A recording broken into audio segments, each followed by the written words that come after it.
Shalom, você está no canal Sou Peregrino na Terra e aqui você estuda as Escrituras no contexto original. Estamos mais uma vez aqui para o estudo de Mateus capítulo 12, segunda parte, a parte 2. Vamos ver Mateus 12, do verso 9 até o verso 32. O propósito desse estudo é continuar mostrando o que Yeshua verdadeiramente ensinou e que foi registrado por Mateus, e deixar claro que tudo o que se falou tinha como base as Escrituras Sagradas, ou seja, o Taná, a Torá, Neviim, os profetas, e os Ketuvim, os escritos, trazendo então para você o contexto original dos ensinos do mestre Yeshua. Então, vem comigo.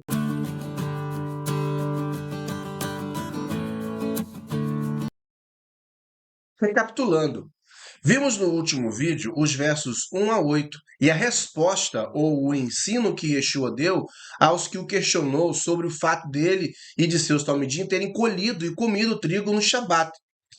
Tivemos a oportunidade de perceber que, apesar deles terem transgredido o mandamento da Torá, o mandamento de não colherem no Shabat, mesmo assim não foram condenados por isso, pois estavam com fome e a vida está acima do mandamento. Você pode buscar esse estudo se você ainda não assistiu aqui no canal. Neste estudo, falaremos sobre outra resposta que Yeshua deu para a afirmação de que ele expulsava Shedim, demônios, por Baal-Zebul. Então, vem conosco nesse estudo e você estará entendendo ainda melhor a respeito destes ensinos do mestre Yeshua. Então, vamos para a leitura do texto.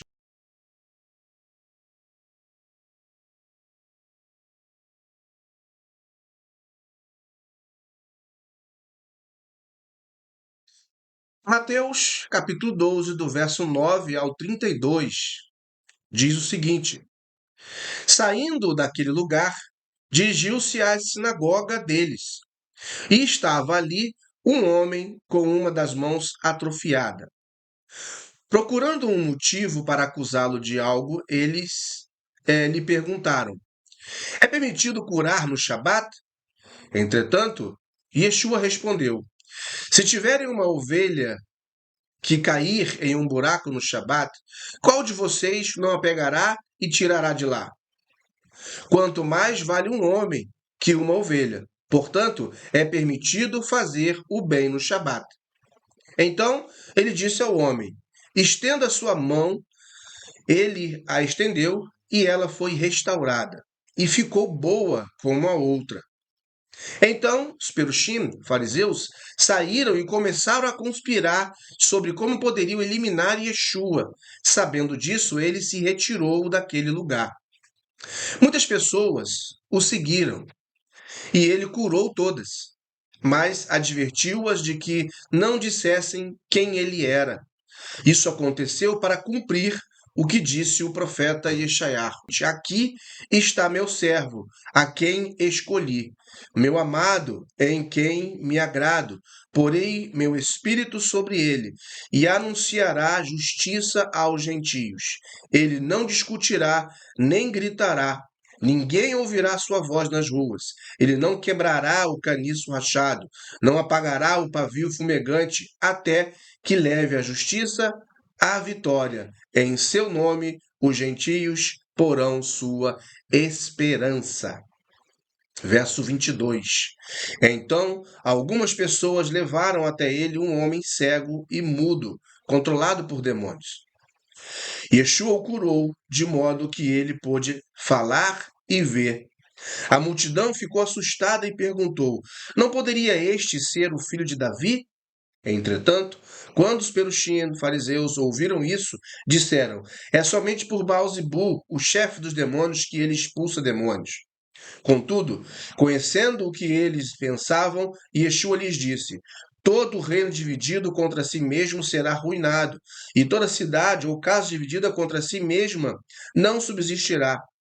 Se Satã expulsa Satã, ele está dividido contra si mesmo. Como então subsistirá seu reino? Além disso, se eu expulso demônios por Baal-Zebul, por quem os expulsam seus representantes? Portanto, eles mesmos serão juízes de vocês. Mas, se eu expulso demônios pelo Espírito de Deus, então o reino de Deus chegou a vocês. Ou, como alguém pode entrar na casa do homem forte e levar dali seus bens, sem antes amarrá-lo? Só então poderá saquear a casa dele. Quem não está comigo é contra mim, e quem comigo não reúne, espalha. Por esse motivo, eu lhes digo que as pessoas terão pecados e blasfêmias perdoados, mas blasfemar contra o Ruach HaKodesh não será perdoado. Quem disser algo contra o Filho do Homem será perdoado, mas quem falar contra o Ruach HaKodesh não será perdoado, nem no Olam Hazé, neste mundo, nem no Olam Rabá, mundo vindouro. Amém?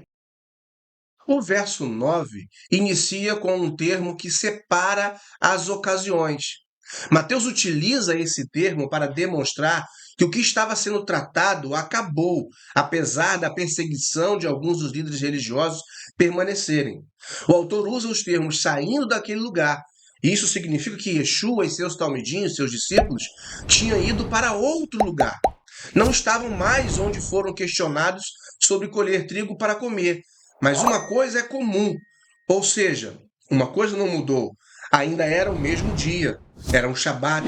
E de acordo com o que Yeshua estava acostumado a fazer, todo sétimo dia ele ia a uma sinagoga para estudar ou ouvir ensinos da Torá, como todo bom judeu em sua época. Vamos dividir nossa análise em duas partes. A primeira, curar no Shabat, e a segunda, falar contra o Ruach HaKodesh. Então vamos lá. Dos versos 9 a 21, curar no Shabat, a nossa primeira divisão. Na sinagoga que eles foram, havia um homem com uma das mãos atrofiadas. Vamos lá, o texto fala assim: saindo daquele lugar, dirigiu-se à sinagoga deles, e estava ali um homem com uma das mãos atrofiada.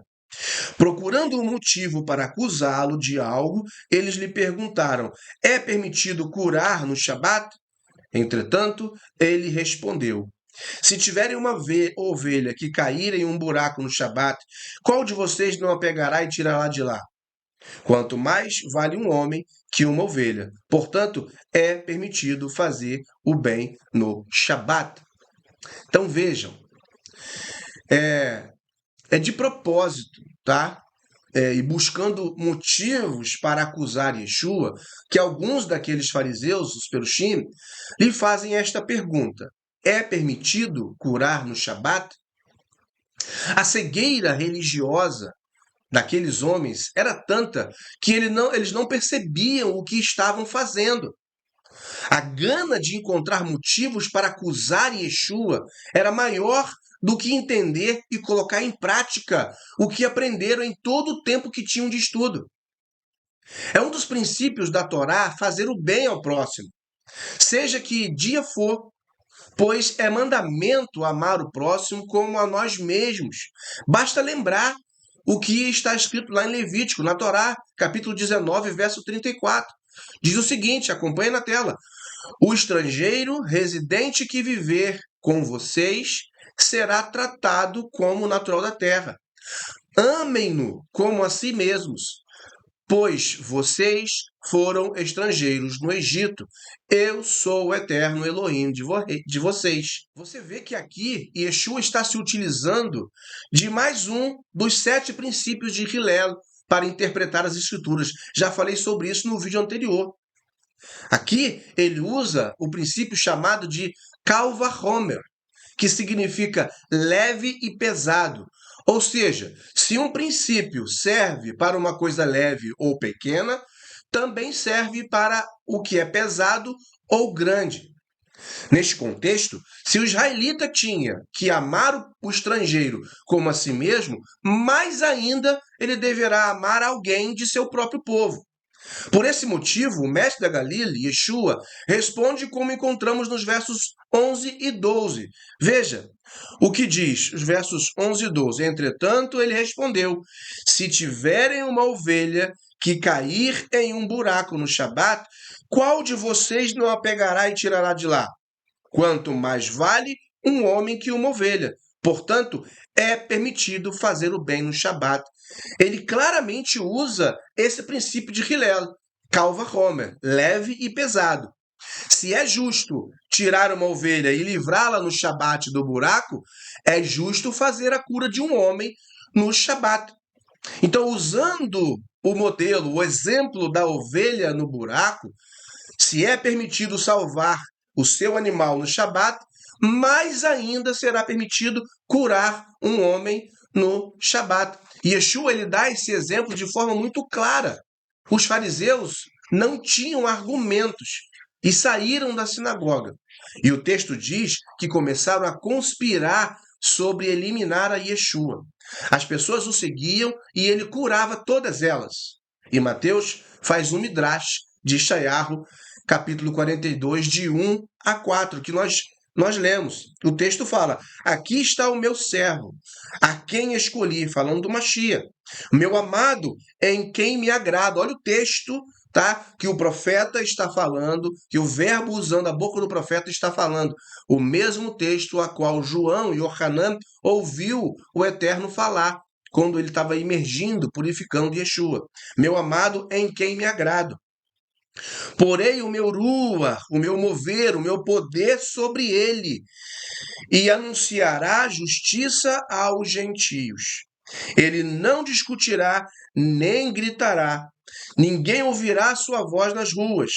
Ele não quebrará o caniço rachado, não apagará o pavio fumegante, até que leve justiça à vitória. Em seu nome, os gentios porão sua esperança. Quando ele está falando de gentios aqui, ele está fazendo um apontamento para a casa de Israel, aqueles que se perderam em diáspora e que se misturaram, se mesclaram no meio das nações. É a casa de Israel, como o próprio Yeshua fala, eu não vim senão as ovelhas perdidas da casa de Israel. E muitas pessoas acham que Yeshua está falando sobre isso aí, né, falando meramente de gentios, tá? Gentios têm oportunidade com Yeshua? Tem, desde que se tornem povo. Então veja, o contexto do profeta aqui é muito claro, certo? Então vamos avançar aqui no nosso entendimento, agora do verso 22 ao verso 32, que é o segundo ponto, falar contra Urua HaKodesh. Então vamos lá. Nessa segunda parte do texto que estamos estudando, né, de Mateus capítulo 12, vemos que as pessoas continuavam a trazer doentes a Yeshua. Já parou para pensar nessa situação? Quanto tempo você acha que Yeshua ficava curando pessoas? Pelos textos que lemos nos evangelhos, parece que ele ficava uma boa parte do dia. Quando começava a fazer isso. Por quê? Porque nós vemos textos e mais textos dizerem de muitos doentes. E ainda mais, ele não rejeitava ninguém. Os textos são claros ao afirmar que ele curava a todos. Veja alguns exemplos em Lucas capítulo 9, verso 11, Mateus capítulo 4, verso 24, Mateus capítulo 8, verso 16, Mateus capítulo 12, que nós estamos lendo aqui, o verso 15, diz, sabendo disso, ele se retirou daquele lugar.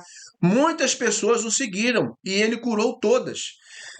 Veja, ainda tem Mateus 14, verso 14, Mateus 19, verso 2, Mateus 21, verso 14. Todos esses textos dizem que muitas pessoas vinham até Yeshua e ele curava a todas. Então ele com certeza passava muito tempo curando as pessoas. No entanto, este homem era cego e mudo, devido a estar atormentado por Shedim, demônios. Quando o mestre cura e expulsa o Shedim, a multidão se questiona se ele não seria mesmo o Messias. Veja o texto. O texto é muito claro ao dizer, no verso 23, a multidão ficou assustada e perguntou, não poderia ser este o filho de Davi? Veja, tá, que Mateus, ele usa um termo, tá, um termo messiânico. Quando ele esse termo judaico, né? Messias, tá? Um sinônimo para ele é filho de Davi.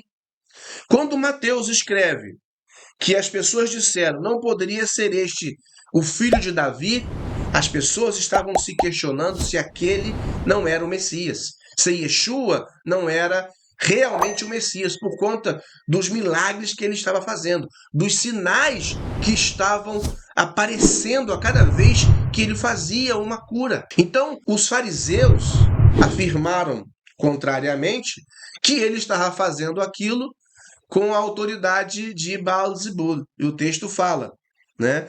Entretanto, quando os peruxinhos fariseus ouviram isso, disseram: é somente por Baal-zebul, o chefe dos demônios, que ele expulsa demônios. A gente pode ver isso aqui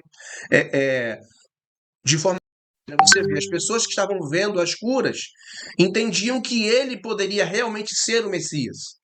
Já os líderes religiosos, alguns fariseus, estavam olhando aquilo e alegando que o que ele estava fazendo era pelo poder, pela autoridade de Baal-zebul, que para eles, na época ali, era tido como príncipe dos Shedim, príncipe dos demônios.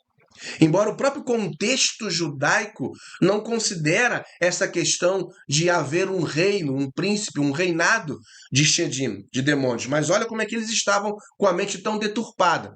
Vamos ver então os versos 25 ao 32. E vamos ver o que está acontecendo aqui, o que Yeshua responde então para eles. Veja, o texto fala assim: contudo, conhecendo o que eles pensavam, Yeshua lhes disse: todo reino dividido contra si mesmo será arruinado, e toda cidade ou casa dividida contra si mesma não subsistirá. E ele continua explicando. Conhecendo os seus pensamentos aqui, não é que Yeshua era onisciente. Primeiro, Yeshua estudou com eles, estudou com fariseus. Ele tinha uma mente farisaica. Yeshua entendia como eles pensavam. Mas também tinha o fato de que o Ruach HaKodesh estava sobre ele. Nós vimos Mateus mencionar o texto de Isaías 42. Veja, porei meu espírito sobre ele. Ou seja, o Ruach do Eterno, o mover do Eterno, estava sobre ele. Então, revelava para ele, muitas vezes, o que algumas pessoas poderiam estar pensando. É um ponto profético isso. Então, veja, Yeshua ensina que todo reino dividido não pode subsistir ou permanecer. E diz que, se Satã expor Satã, ele está dividido contra si mesmo. Vamos entender isso? Perceba que Yeshua não está reconhecendo, tá? Não está sendo reconhecido por parte de Yeshua que há um reino governado por um ser chamado Satã. Mas considere o termo no seu contexto original. Satã, no hebraico, significa opositor, um inimigo. Portanto, no exemplo que Yeshua está dando, ele quer mostrar que se um opositor expulsa um opositor, ele está dividido contra si mesmo. Tanto que ele vai usar um outro exemplo ainda mais claro, a fim de tornar, então, claro para estar ouvindo, tá, o ensino que ele estava trazendo. Ele vai mencionar sobre os enviados pelos próprios fariseus para expulsar demônios. Veja no verso 27. Além disso, se eu expulso demônios por Baal-zebul, por quem os expulsam os seus representantes? Portanto, eles mesmos serão juízes de vocês. Veja que ele diz que esses representantes dos fariseus serão juízes no assunto que eles mesmos levantaram, já que não podem aceitar que eles expulsam pela autoridade de demônios. Você acha que os fariseus iriam aceitar que os seus enviados, que o Shaliachim que eles enviavam para expulsar demônios de alguém que lhe era solicitado, fazia isso pelo poder de Baal-zebul? Claro que não. Eles entendiam que fazia isso pelo poder de Deus, pela autoridade de Deus. Então, a mesma coisa, Yeshua está falando. Veja, mais uma vez, Calva Homer. Se é verdade para uma coisa, tem que ser verdade para outra também. Veja que Yeshua estava usando o princípio de Hillel para explicar. O mestre continua na sua explicação e diz que se ele, ao contrário do que os fariseus pensavam, né, expulsa o Shedim pela autoridade de Deus, então o termo usado Espírito de Deus, tá? No original, Ruach Elohim, né, e já mostramos aqui em outros estudos que Ruach, tá? Traduzido como espírito, significa sopro, vento, poder, mover ou autoridade, entre outros, tá? Então, se o que Yeshua estava querendo dizer, se ele, tá, o mestre, expulsa os demônios, o Shedim, faz isso pela autoridade do Eterno, então isso era um sinal de que o reino do Eterno tinha chegado até eles. Mas os fariseus não estavam percebendo ou estavam rejeitando isso, estavam rejeitando esta verdade, porque eles não queriam aceitar que o Messias, que Yeshua era realmente o Messias, eles não queriam perder a autoridade que eles tinham. Então vamos seguir. O ensino de Yeshua segue, continua. E o Messias fala algo intrigante.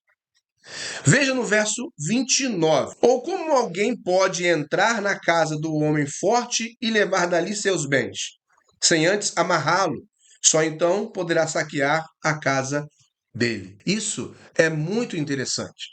Veja, quem é o homem forte que precisa ser amarrado? Dentro do entendimento do povo de Israel acerca das Escrituras, ou seja, a forma de se interpretar Escrituras, homem forte, tá, é uma indicação da Yetzer Hará. O que é Yetzer Hará? Inclinação para o mal, é o poder da carne. O mestre estava usando como referência ao Shedim. Ele estava usando esse termo, homem forte, como referência ao Shedim, que nada mais são do que manifestações da Yetzer Hará, um nível elevado de Yetzer Hará na vida de uma pessoa. A casa, tá, desse homem é a vida dele, é o corpo dele, que controla a sua Yetzer Hará, e por isso pode fazer o que deseja. E Yeshua está ensinando que a manifestação do mal, a Yetzer Hará, deve ser controlada e que ele o faz na autoridade do Eterno. Por isso, na continuação do ensino, ele diz que quem não está ao lado de Deus, com ele, tá, está contra ele. E se está contra ele, está contra o Eterno, que o enviou como seu representante. E o que ele fala nesse ponto, tá? Essa parte do ensino leva à próxima parte, quando ele vai falar sobre o blasfemar contra o Ruach HaKodesh, ou falar contra o Ruach HaKodesh. Então veja, os versos 31 e 32 diz o seguinte: por esse motivo eu lhes digo que as pessoas terão pecados e blasfêmias perdoados, mas blasfemar contra o Ruach HaKodesh não será perdoado.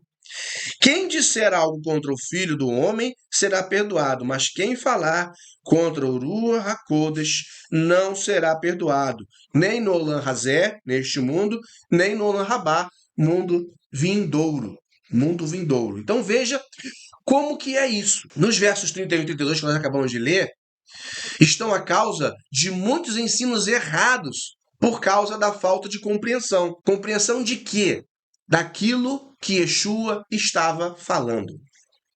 Pelo motivo das pessoas terem aprendido que o Ruach HaKodesh, traduzido como Espírito Santo, é uma pessoa da tal Trindade, eles levam esse ensino para o lado errado. E aí eles dizem que se blasfemar contra esta pessoa, o Espírito Santo, então não será perdoado. Não. Só que não é isso o contexto do que Yeshua está falando aqui. O contexto original não é esse. Yeshua está claramente falando acerca de se falar, de se blasfemar contra o mover ou a manifestação do poder do Eterno. Falar contra a forma dele agir na vida das pessoas. Isso não poderá ser perdoado. Veja, o texto com uma tradução alternativa, tá? Dentro de um contexto original. Observe bem agora, eu vou reler o texto para vocês de uma forma com uma tradução alternativa, exclusivamente direta, tá? Uma tradução direta do contexto. Fala assim: por esse motivo, eu lhes digo que as pessoas terão pecados e blasfêmias perdoados. Mas blasfemar contra o mover do santo não será perdoado. Quem disser algo contra o Messias será perdoado. Mas quem falar contra o mover do santo não será perdoado, nem neste mundo, nem no mundo vindouro. Percebeu o que Yeshua estava falando? Ele falou que se alguém falar mal da forma como o Eterno age, não será perdoado. Pois a forma como o Eterno age nas pessoas para libertá-las do poder deste mundo é a expressão da sua hesed, ou seja, da sua misericórdia, da sua graça. Não é uma pessoa divina, mas é a ação do Eterno. Ok? Então veja, as pessoas confundem. Não é uma pessoa. Yeshua estava falando a respeito do poder de Deus, do mover de Deus, da ação de Deus na vida das pessoas. E quem falar contra isto não receberá perdão, porque é a expressão da misericórdia do Eterno, da Hesed, da graça dele. Então espero que tenha ficado claro para você o que eu acabei de passar. Estude as Escrituras corretamente. Afaste-se dos dogmas e entenderá plenamente os princípios bíblicos. Deixe seu comentário e, se ainda não for inscrito no canal, se inscreva. Deixe seu like se gostou. Que o Eterno te abençoe e até o próximo estudo.